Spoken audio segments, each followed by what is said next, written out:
নমস্কার বন্ধুরা, আজ আমি টমেটো দিয়ে মুসুর ডাল রান্না করে দেখাবো। গরম তো পড়েই গেল বন্ধুরা, এইবার এই গরমে টকের ডাল খেতে খুব ভালোই লাগবে। টমেটো দিয়ে মুসুর ডাল রান্না করার জন্য আমি এখানে 100 গ্রাম মুসুর ডাল নিয়েছি আর দুটো টমেটো কেটে ধুয়ে রেখেছি। ডালটা আমি ভালো করে চটকে চটকে ধুয়ে নিচ্ছি, জল দিয়ে ধুয়ে এবার সেদ্ধ করতে দেবো। ধুয়ে নিয়ে ডাল সেদ্ধ করতে দিয়েছি, দিয়ে দিলাম পরিমাণ মতো লবণ, দিয়ে খুন্তি দিয়ে একটু নেড়ে চেড়ে নিচ্ছি। ডালটা খুব ভালোভাবে সেদ্ধ হয়ে গেছে। এবার আমি ডালে একটু জল দিয়ে নামিয়ে নিয়েছি।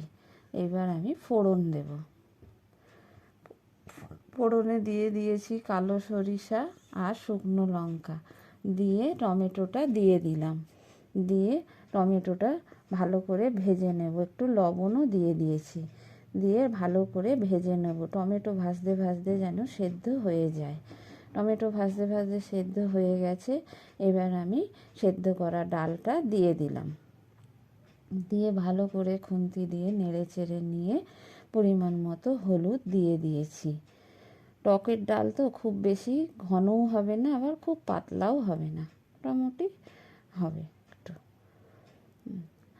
একটু মিষ্টি দিয়ে দিয়েছি। টকের ডালে আমি একটু মিষ্টি দিই, যে মিষ্টি পছন্দ না করে দিতে হবে না, আমি মিষ্টি দিয়েছি। দিয়ে এবার আমি ডালটা নামিয়ে নেব।